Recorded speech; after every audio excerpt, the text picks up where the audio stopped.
Hola and welcome to Molé Mama. We're making chili beans today.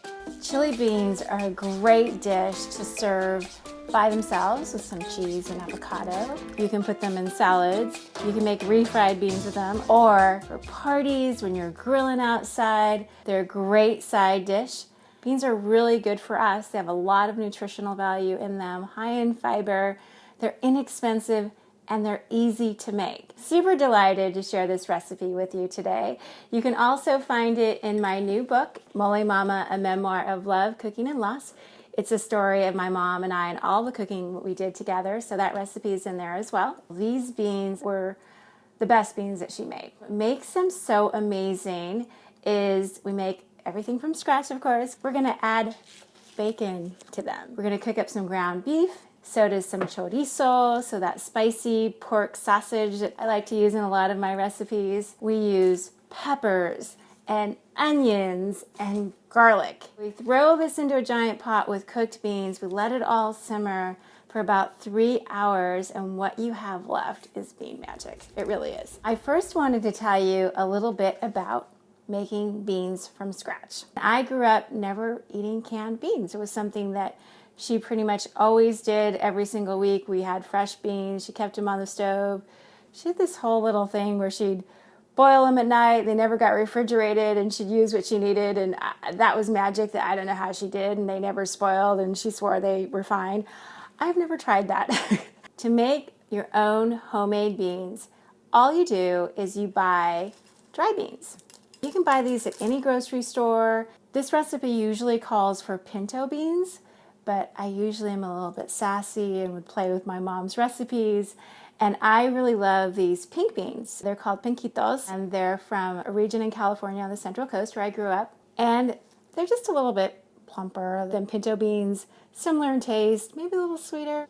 I don't know, but I love them because they're pink. I have a thing about pink, and they make the beans look pretty, but they taste good too. Take the beans, clean them. You get all the little rocks and pieces and bits out of them, because they are harvested, and sometimes you do get rocks and basically clusters of dirt. You don't want those in your cooked beans. Put them in a strainer.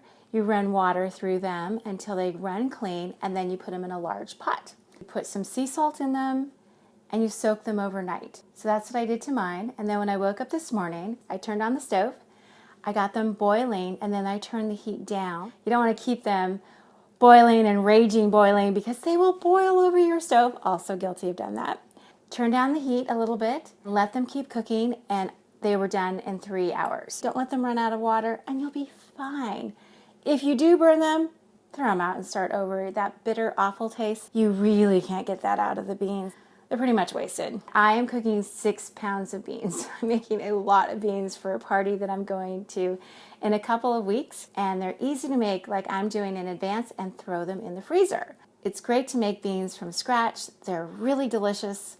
You won't regret your efforts, and if you have any questions, you can always reach out to me. I've cooked all my pinquito beans. They're in this ginormous pot behind me. Now we have to get to work on everything that's gonna go in the beans. Here are those dried beans. We've talked about how to cook them, and then see what they look like when they're all done. There's a little bit of water in them. See how big they get? And that's from being rehydrated with the water. So you're taking that dry bean. See how tiny it is? And it just kind of grows. So yummy, so tender, perfect. It's ready for us to add all these yummy ingredients and make these spicy chili beans together. So we're going to start chopping up bacon.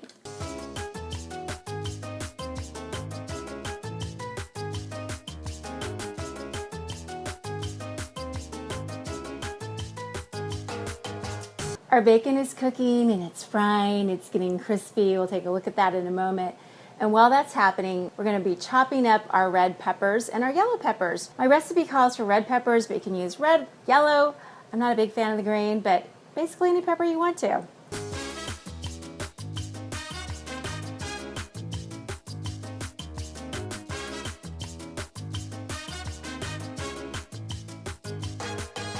We've got our peppers all chopped. You can hear the bacon simmering in the background. It smells so good. Chopped them pretty small. It's a great complement to the other spices that we're going to put in these chili beans. So next we're going to do all of our onions.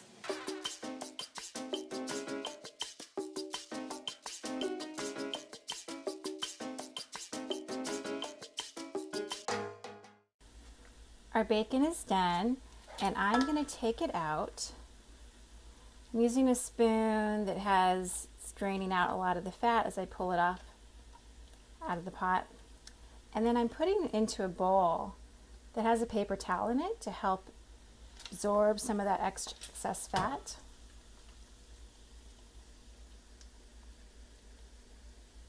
Do some more.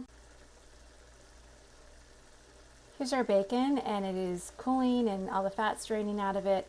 I used a spoon today, but I also could have put it in a strainer. It would have been faster, but I just wanted to show you another option. It's super easy to fry bacon up and then have it drain and get some of the fat out of it. And I have been frying our hamburger next. So it's frying up really quickly, and you just want to break it up little pieces as it's frying. And you want to make sure that this is really well done before we pull it off. So it should probably be done another 5 minutes or so. Here's our chorizo. As you can see, it's nice and golden brown. We are ready to put everything together for these delicious, spicy chili beans that my mom and I used to make together so many times for special events and parties. Here's our chorizo. It's all done. It was the last thing we needed to cook before we could put everything together. I like to buy chorizo suelto, so it's not in the tubing, but if you need to get in the tubing, that's fine. And then I'm going to throw in all that bacon. And see all that fat that we collected in there? So that's great, so it's not going into our beans. But we are going to keep that little bit of fat from the chorizo because that's going to help keep our beans from sticking when we cook them for a few hours. So we're going to add in our hamburger. And there's a little bit of fat that's there too, and that's okay. And then we're going to put in these onions and red peppers and yellow peppers.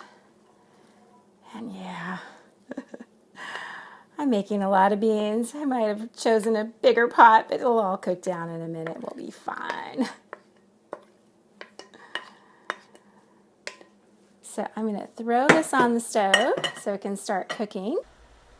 Here's our chorizo, our ground beef, our peppers, and our onions, and our bacon. It's all just simmering away. We've got our bacon, our hamburger, and our chorizo, our onions, our red peppers, and our yellow peppers are all cooking together. We're going to let them simmer together for about 15 minutes. The next step in our bean process is getting our garlic ready, and I'm going to use my Grandma Magdalena's magical molcajete to crush my garlic. Here's my garlic. It's all peeled and rinsed, and I just throw it in my molcajete. I've got a little sea salt, and that's going to help break it down. Put some sea salt in there, and then I'm going to smash it away.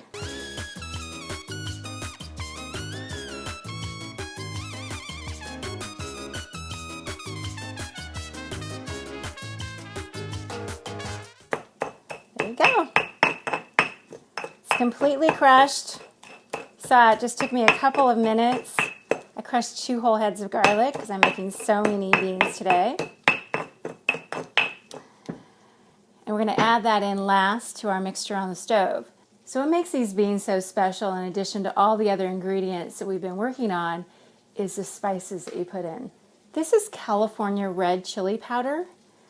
I get it at Smart & Final. I'm sure you can Google it and get it on Amazon. But it is an amazing mix of different types of chilies. I'm going to add that into my chili beans to add a little heat and a little extra flavor. And I know my audience, so the group that I'm making this for, they like to eat spicy food, so you can see there's kind of a lot, so I'm going to put quite a bit of it in there. My recipe, I think, calls only for 3 tablespoons. If you're going to make the regular recipe, that won't make it too hot at all. Because the thing about heat and spice is once you put it in, you can't take it out. Taste it as it goes along, so you make sure that you don't overheat them. We're going to add some salt and some pepper. Be careful with the salt. We've got bacon in there. We've also got chorizo, which also has salt in it. And we're going to let these beans simmer for about 3 hours to really get those flavors all worked in together. And that sodium and salt is going to be released in those beans. So you're going to start out and go, oh, maybe that's not salty enough. but as it continues to cook and as these flavors merge together, the taste is going to change quite a lot. So I would start out, again, really light on the salt and then go from there. And then the last spice that we put into the beans is cumin, or caminos in Spanish. And this is something that my mom did. I don't know where she got this idea, but it really gives the beans an amazing flavor. And we're going to add in that garlic from my grandma's molcajete. So I'm just going to scoop it out, throw it in there, and then we'll get it all mixed up. I don't want to waste any of that garlic at all that's in that molcajete. So I'm actually taking some of the bean juice, and there's a couple beans slipped in. We want all that garlic goodness. There it is. And then pour it into our mixture.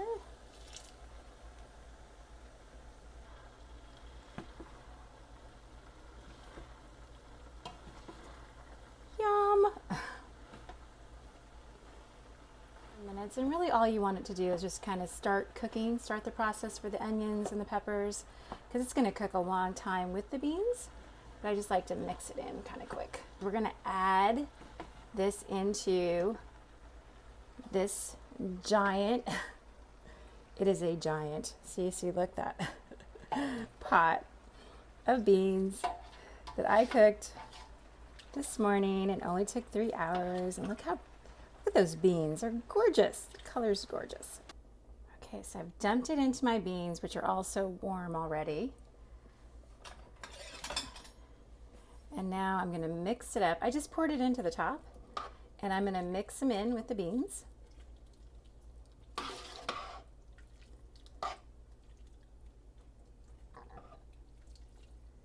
And get it really nice and well mixed together.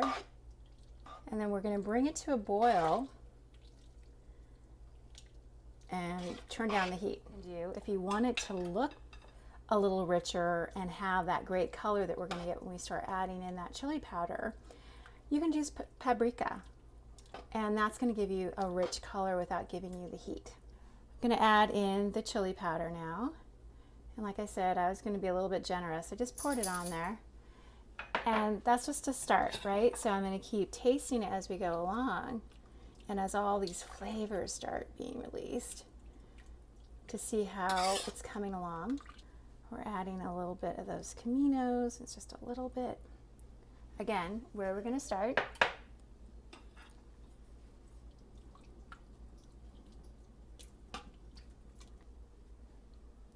Tiny bit of salt and some pepper. Okay, we've added all those spices, and we're just going to let these now simmer. They're going to come to a boil soon, and then we're going to turn down the heat, and we're going to let them cook for 2 to 3 hours, and you're going to see the color is going to change and the texture. That could be so soupy. Our beans have been simmering for a couple of hours, and see that deep, rich color from everything that's cooking together and simmering. They smell amazing too. There they are. All right, our chili beans are done. I've served them up. They smell amazing. I put a little cheese on them. They're a little hot, but I'm gonna take a little taste.